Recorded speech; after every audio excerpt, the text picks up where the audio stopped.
আসসালামু আলাইকুম everyone. Split এসির ছোট্ট একটা বিষয় তুলে ধরবো তোমাদের সামনে। আর বিষয়টা ছোট হলে কিন্তু অনেক বড় একটা সমস্যা বা প্রবলেম।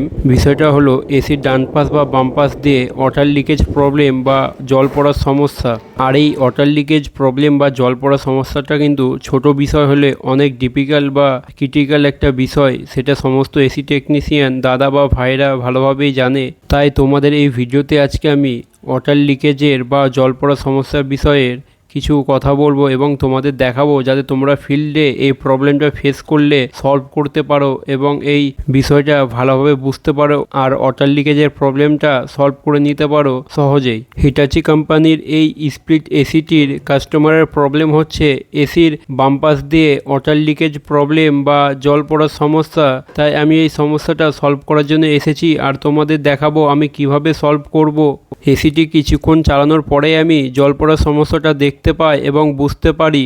আর তোমরা দেখতে পাচ্ছ ব্লোয়ারের পাশ দিয়ে কিভাবে জলটা রুমের মধ্যে পড়ছে। এবার তোমাদের দেখাবো আমি এই প্রবলেমটা বা এই বিষয়টা কিভাবে সলভ করব আর তোমরাও যাতে সহজে সলভ করে নিতে পারো আমি সেটাও ভালোভাবে বলে দেবো এবং দেখিয়ে বুঝিয়ে দেবো। প্রতিটা স্প্লিট এসির দুটো সাইডে ড্রেন লাইন থাকে। একটা হলো কুলিং কয়েলের পেছন দিকে ওপর সাইডের ড্রেন লাইন, এটা হচ্ছে সেই ওপর সাইডের ড্রেন লাইনটা কুলিং কয়েলের পেছন দিকে।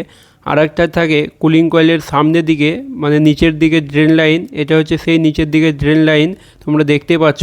আর ওপর কুলিং কয়েল বা পেছনের কুলিং কয়েলের যে জলটা ড্রেনের মধ্যে পড়ে ওপর সাইডে ড্রেন লাইনে, সে জলটা আবার একটা সাইড দিয়ে নিচের ড্রেন লাইনে আসে, তারপরে জলটা এসির ওয়াটার পাইপ লাইন দিয়ে বাইরের দিকে চলে যায়। আর এই এসিটির ওপরের ড্রেন লাইনের জলটা নিচের দিকে যাওয়ার জন্য বাম পাশ দিয়ে রাস্তা করা ছিল। আর সেই রাস্তায় কিন্তু একটা টিকটিকির ডিম বা আরশোলার ডিম, সেটা বুঝতে পারছি না, সেটা কিন্তু সেই ড্রেন লাইনে আটকে ছিল এবং জাম ধরেছিল। সেটা তোমাদের দেখানোর চেষ্টা করব। দেখতে পাচ্ছ একদম ওপরের ড্রেন লাইনের মাথায় কিভাবে আরশোলা বা টিকটিকির ডিমটি আটকে রয়েছে। এর কারণে কিন্তু জলটি নিচের ড্রেনে আসতে পারছে না এবং ওপরের ড্রেন লাইনে ওভারলোড হচ্ছে। আর এসির ব্লোয়ার ফ্যানের হাওয়াতে কিন্তু ওভারলোড জলটা টেনে নিচ্ছে, তার কারণে কিন্তু এসির সাইড দিয়ে জল পড়ার সমস্যাটা হচ্ছিল।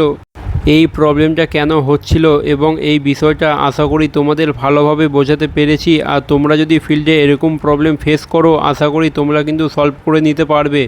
এই প্রবলেমটা বা এই বিষয়টা আশা করি তোমাদের বোঝাতে পেরেছি এবং তোমরা ফিল্ডে এরকম প্রবলেম ফেস করলে আশা করি সহজেই সলভ করে নিতে পারবে। কুলিং কয়েলের এই দুটো নাট খোলার পরে কুলিং কয়েলের পেছন সাইডটা তুলে দেখবে, তাহলেই তোমরা বুঝতে পারবে এবং প্রবলেমটা সহজেই সলভ করে নিতে পারবে। আর ভিডিওটা ভালো লাগলে অবশ্যই লাইক এবং শেয়ার করে দেবে আর বন্ধু বান্ধবদেরও শেয়ার করে দেবে। আর প্রবলেমটা সলভ করার পরে আমি দেখতে পাচ্ছ বোতলের সাহায্যে জল দিয়ে আমি চেক করে নিচ্ছি, তারপরে আমার কভারগুলো ফিটিংস করে এসিটা অন করেও একবার চেক করে নেব।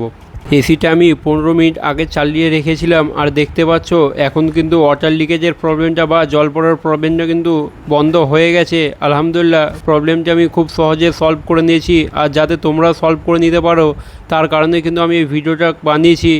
আর ভালো লাগলে কিন্তু অবশ্যই লাইক এবং শেয়ার করতে ভুলবে না। এইরকম ছোট ছোট বিষয় যদি জানার জন্য এক্সাইটেড হও তাহলে অবশ্যই চ্যানেলটা সাবস্ক্রাইব করে রাখ। আবার তোমাদের সাথে দেখা হবে নেক্সট ভিডিওয়।